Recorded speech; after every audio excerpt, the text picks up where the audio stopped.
Plaintiff Carrie Hughes and her boyfriend Johnny Parson say as a result of Carrie's drinking, she was incarcerated on assault charges.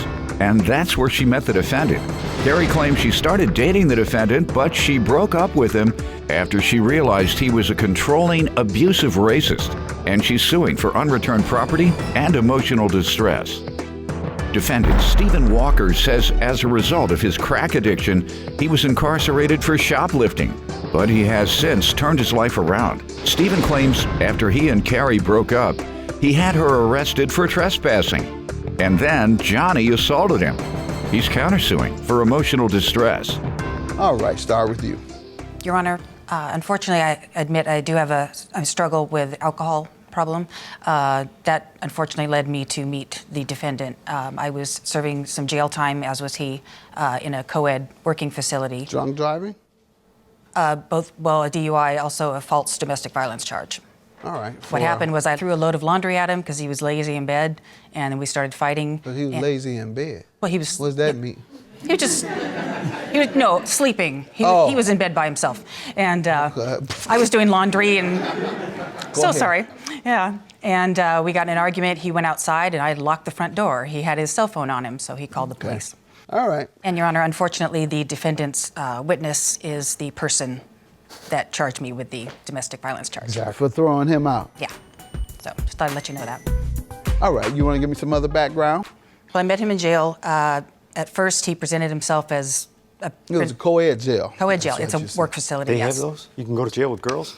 It was news to me. I didn't know that I don't think you can have access to each other, can you? Yeah, this was in Washington State. Oh, I gotta go there. You can be in a In private? common room. It's not what it's all No. cut out to be. No. It's- Not in private, though. No, you all you're can't in a sneak common away. room and you work every day. You can't, like, visit the cell at You the can- middle of no, the night. No. Yeah, you can sit at the same table. That's about as close. All right. Good enough.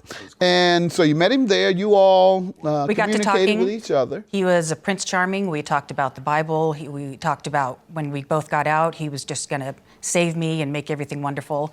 And I realized over That's time. not true. Everybody talks Yeah, it about the did. Bible in not prison. true. That has nothing to do. That is completely Everybody, true. you see all the prisoners, half of them carrying Bibles everywhere they go. In Read my your Bible heart. today. They free now. Ain't no Bible on the scene. Carry- Go ahead. If they get out of jail, you'll Carry- never see that Bible again. Carry the Bible. Carry the Bible in my heart, sir. All right, good enough. So you give me some background. First of all, this is an honor to be before you in this courtroom because the first time I ever experienced you was in 1996 in the state of Colorado. I was in a closed custody facility. I had become a full-blown crack addict. I went to prison for shoplifting and my drug addiction. One day I began watching shows, the court shows.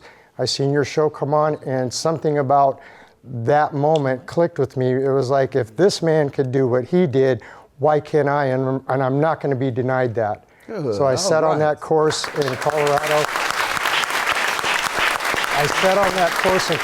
I began studying the rules of the place I put myself in, which was prison and jail.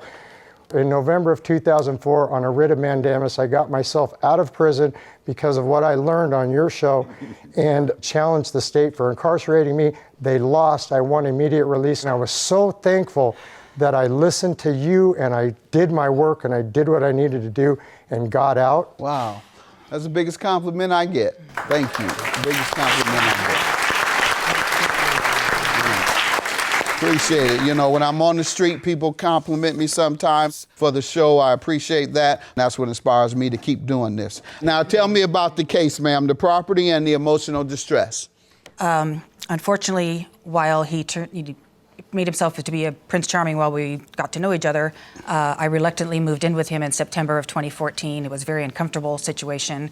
And That's not true. Yes, it Let her was. finish, sir. Stop Let her interrupting. finish. Let her finish. And eventually I found that he was a controlling, abusive racist. And How did we get to him withholding your property? yes, he repeatedly kicked me out of the house. Whenever we had a fight, I mean, he would literally lock me out. This last time, what occurred with your property? What was the agreement when you left There was or no was agreement. kicked out It on was your property? Get out with the shoes on your feet. No, you can't have your wallet. You can't have your phone. When was the first time you tried to get your things? That was May 30th that I finally walked out with just my clothes and my shoes. Somewhere early June, attempted. What did he Just say? First it was no, and then it was, oh, sure, why don't you just come over? And so we'd arrange a time, and then he wouldn't be there. Then he invited me over, telling me, come over To get your stuff. things? Yeah. And when was that? It was How long after? June 9th. Okay. So I came over there, Right. we were talking, we got in another argument. He called the police on me and got me charged with trespassing. So I spent the night in jail. Okay. And When's the next time you all discuss your property? Then we got a police escort so that I could at least go over and, do Approximately when? you remember? About July the 7th. And what happened with the police escort when you went?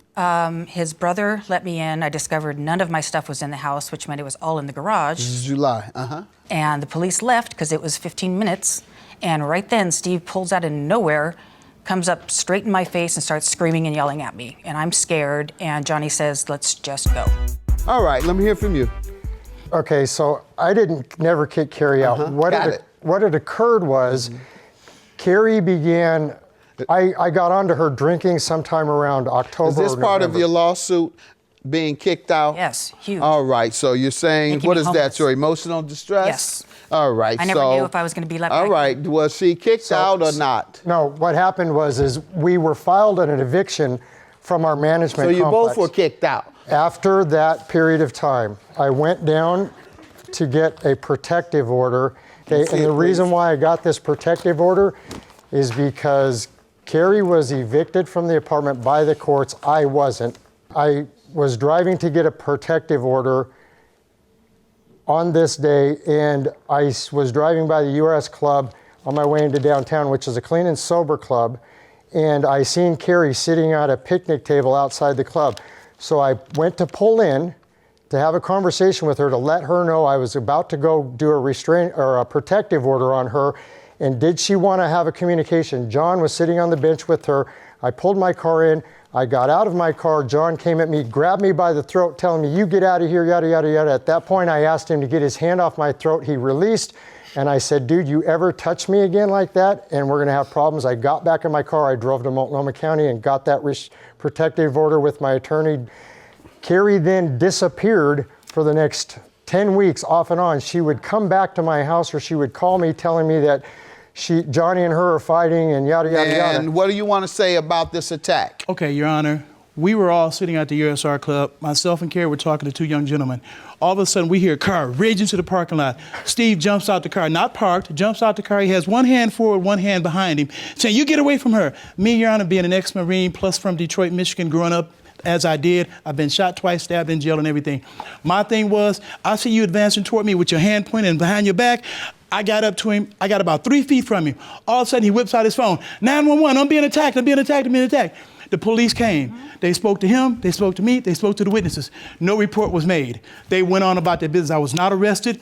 He was told not to come to the URS Club anymore. He was banned. I never met John before in my life until he showed up at my house after her and him sleeping together, after he picked up on her at the Clean and Sober Club, took her to a men's recovery house, screwed her, brought her back the next morning at 4:46. I never knew this man in my life until that happened. 10 weeks after this, I had called her mother. Sir, that's enough. I have to get to the crux of this case. No more commentary, no more of this nonsense. I don't want to hear any of that. Property. Now, Property. Did she come by or communicate in writing to you about getting her things? In July, John dropped her off at my house after telling me on the phone that he was screwing her. And when what happened? She came to get her property? He dropped her off at my house. To get her property? And she was there 10 days and I didn't have her property. She stayed 10 days in July? And then, no, August. Ma'am, did you live there 10 days in August? August, 7 days. You lived there in August. I stayed with him. All right, so we're going to take the time frame then from the time you lived there. You had every opportunity, if you lived there, to during the day call the truck and say, come get my things. You lived there. And then she filed a protective order against me after she left on August 6th. And then here we are. You lived there in August, ma'am. And so when did you last request your things, ma'am?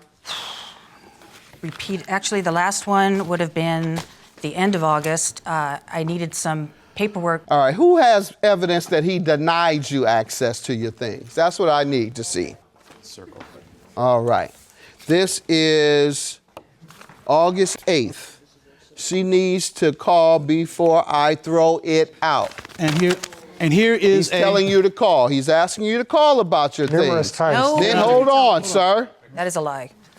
What's a lie?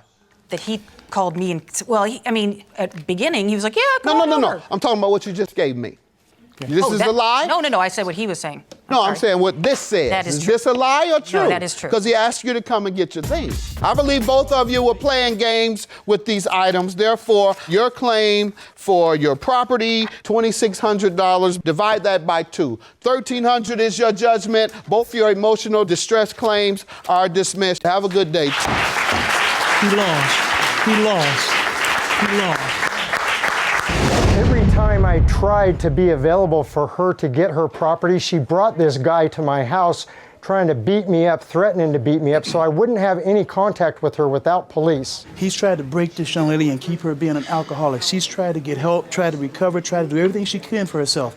All he did was try to tear her down, call her a name, slut, and everything else. This lady is gonna make it. I am disappointed that he even got a chance to speak because there were so many lies. He obviously refuses to let me have my property.